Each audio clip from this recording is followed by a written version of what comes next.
ដើម្បីបិទ link ឬក៏រូបភាពកុំឲ្យគេ comment ខាងក្រោមវីដេអូយើងបាន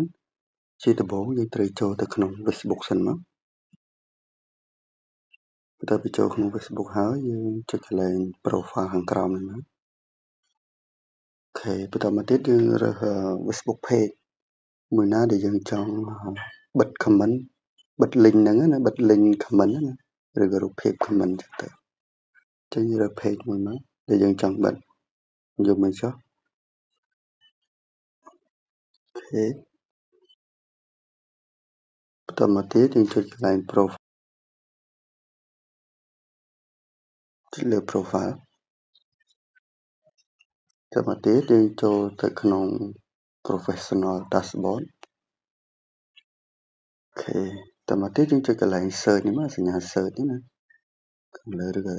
ខ្មែរយើងហៅថាសញ្ញាស្វែងរកណាអូខេបន្តមកទៀតយើងវាយពាក្យថា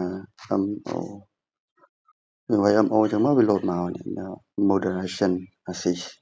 ទី2ណាយើងចុចលើវាមកអូខេបន្តមកទៀតចុចលើពាក្យនឹងដែរមកអូខេបន្តមកទៀតយើងចុចពាក្យ let's go អូខេបន្តមកទៀតយើងចុចកន្លែងពាក្យ add នៅស្នាមដៃនេះមកអូខេតើបញ្ចេញតម្រងបែបនេះយើងស្វែងរកនេះពាក្យថា link in comment ចឹងយើងចុចលើវានឹងមកតើមកទៀតយើងចុច add to moderation assist នេះមកអូខេមួយជាការស្រេចហើយដើម្បីបិទរូបភាពយើងរកពាក្យនេះកន្លែងរូបភាព in comment នេះមកទី2ណាអូខេ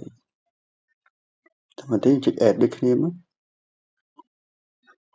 អូខេតើមិនថយទៅក្រៅវិញទៅហើយបើយើងចង់បិទអីផ្សេងទៀតវានៅមាននៅត្រង់ហ្នឹងមានដូចជាវីដេអូក្នុង comment ដែលយើងចង់ឲ្យគេ comment ដូចជាវីដេអូផ្សេងវីដេអូវា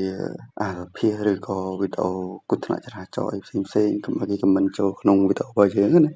យើងអាចបិទនៅក្នុងហ្នឹងបានអូខេអញ្ចឹងវីដេអូយើងមានតែប៉ុណ្្នឹងឯងជួបគ្នានៅវីដេអូក្រោយ